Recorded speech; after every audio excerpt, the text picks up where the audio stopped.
it's Mocha here. I was asked to do a tutorial on how I draw these, so I thought I would show you, and I'll do a double spread page like this one. So today I'll be drawing Keegan. Now I am actually in the middle of a redesign with Keegan, so this is an outdated design, but I'm not doing colours, so it's pretty much the same. Now as for materials, very briefly, I'm using a $2 mechanical pencil, not the best, but serves its purpose, and I was gifted a soft cover sketchbook, which is what I'm using, and I'm just using an acrylic paint book to help prop up this other side, otherwise my paper flops. So those are materials. You can use any material. I'm very cheap. This is a $2 book, this was free, and this was $2, so don't worry about having the highest materials. I am a digital artist by trade, so it's a little bit different. I do use the same process for both digital and traditional though. So very simply, very lightly, I say very lightly, I don't do it very lightly. You want to have a circle. It doesn't have to be a perfect circle, just a circle. Now I'm doing a double page spread, so I'm putting it in the middle, just so I have all of this room to work with. Now you want to determine where your character is facing. So for me, I want him facing this way, so I'm just going to go like this. And this line is kind of going to determine where our character is facing. I draw that line roughly halfway, so middle of the circle. Next, just above halfway, or at halfway, another line just like that, and that's kind of going to mark where our eyes are. Now, this is the bit that will vary depending on styles. I like to have a more protruded snout. Some people prefer to have a bit more flat, a bit more human-like, but this is how I draw mine. So I do a circle, and I make sure that the top of this miniature circle is at this line and intersects at that intersection there. It doesn't have to be perfect, and it doesn't have to be a circle either. If I'm drawing something like a feline, like a large feline, I tend to do a bit more of a box shape, kind of a bit more like that. But it depends on what you're drawing and what kind of vibe you're after. Most basic, easy enough to just do a circle, and then you can adjust that into whatever you want it to be. Now, this takes a bit of practice, but for me, I put the nose in. This just helps me again kind of reiterate where I want the character to face. Simple triangle, kind of. If you imagine the circle being in a 3D space, you have this protrusion here, and you kind of want it maybe like a quarter of the way up the circle. You kind of just learn where to put it, but kind of a quarter way, you kind of want the tip of the nose to just be at halfway. Now this is our nose, and from our nose we can very easily bring a line down from this side of the circle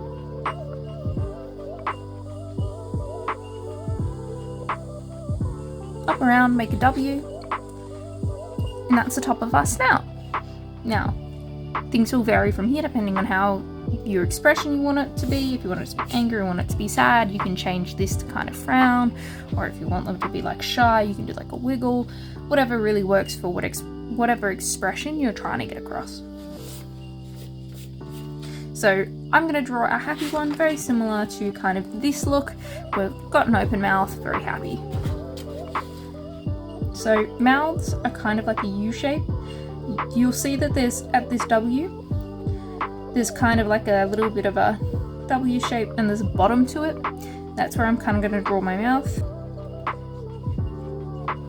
And it's like a U, but instead of having straight lines around the U, bend these in a little bit. Okay, and we have a mouth. And from here, it'll vary on how I want to do it, but for ease, I'll build up the face a little bit. It makes it a little bit easier to see. So I make sure that when I'm drawing, I have these eyebrow kind of shapes, which is just defining the brow bone. And this also just makes sure that I'm putting the eyes and other features kind of in the right place. So those are your brow bones, and they just protrude from the edge of where your snout would be, and you kind of just space it evenly and do this side. As for eyes, I'll change the eyes depending on what kind of character I'm drawing and what suits the character. Since I am doing a really happy kind of outgoing character and picture at the moment. I'm going to do an eye more like this, where it's kind of very round and very open. Of course, some things like manakits have closed eyes, or this one is a feline that's supposed to be a little bit more kind of edgy. So I've done smaller eyes, but I'm going to do eyes like this where they're very round. So they're actually really easy.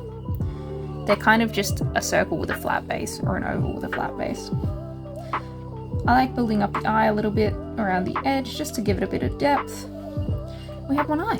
Now you'll notice that those lines came in handy from when we drew halfway across the circle, because now I can keep my eyes in line. Again, you don't have to add eyelashes. I do just because it lets me add a bit of depth. Plus, I just like the aesthetic of them. You can draw your eyes in.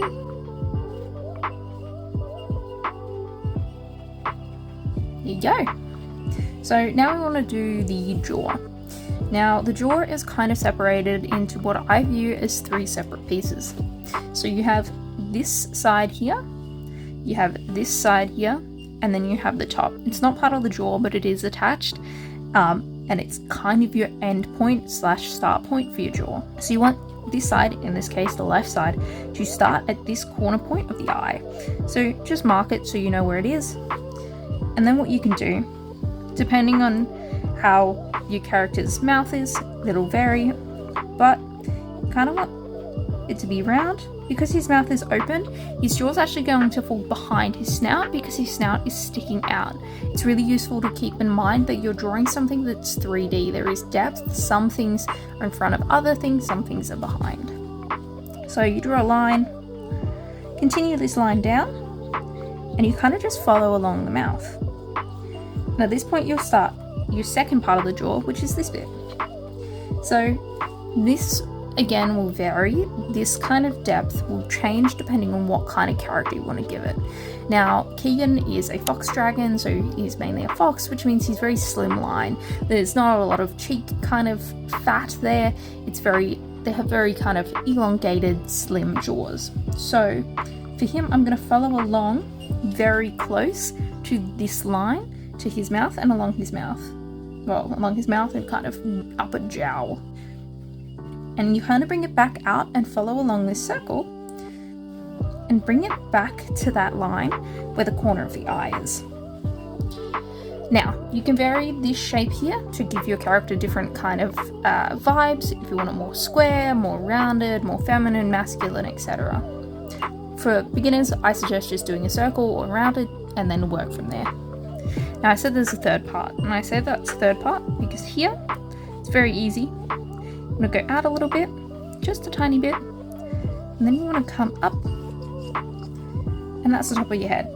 Now you will notice that I've kind of chopped off the top of his head, and that's because he doesn't need all that forehead. Now I might actually raise it up a little bit because he needs just a little bit of forehead. I do tend to go for a little bit more of an animalistic look in terms of their heads, so I don't give them massive foreheads. And you just kind of join it back up to that spot there. Now there are some issues with this. Like I said, I'm traditionally a digital artist, so I can see some issues, but it's very basic kind of head. Then you want to add ears. This will depend on what species you're drawing. Again, I'm doing a fox, so I like to start the ears kind of at that junction again. Build up whatever ear shape you want. He's got very big ears. And I like to always make sure that I'm thinking about things like where the fat is, or where there would be fluff or tissue, because you are drawing a 3D object. Also, the ears are really useful in portraying how the character is feeling. So if you want them to look really excited, depending on the species, if it's more like a canine, like what I'm doing here, you have the ears facing forward. And since we still have that kind of baseline, again, I am drawing a hybrid here, but it does mean that I can add things like his horns, and I actually have them kind of centered to the face. Now we've got our basic head. You can start adding in details. In this case, things like the nose, big sniffer. If you like, you can always add this little line here that attaches the nose to the mouth. Kind of flesh that out. And then you can add teeth. Again, keep in mind here we're drawing a 3D object. So, the way that I do teeth, I have kind of this palette.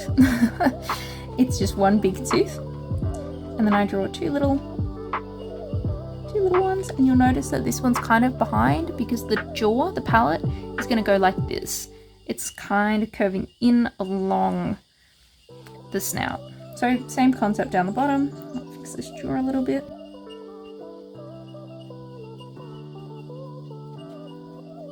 There we go. And then you can kind of add more teeth if you want to. Depends on how toothy you want them. And you can add a tongue. Tongues are really easy. Just kind of a mound and another mound. There you go. You've got a tongue. And the rest is really up to you, depending on how you want to do it. If you want to add like a neck. Keegan's got a little bit of a funny neck because he's part dragon. So he's got these scales. For the neck, I kind of just think about where the head would sit. I don't really have a method for it. I kind of, where the jaw starts to round is where I'll tend to do the back of the neck, and kind of towards the front of this open mouth is where I'll do the front of the neck. You can do that. You can add things like cheek fluff. You can add little eyebrows, some ear floof. And that's your very basic head.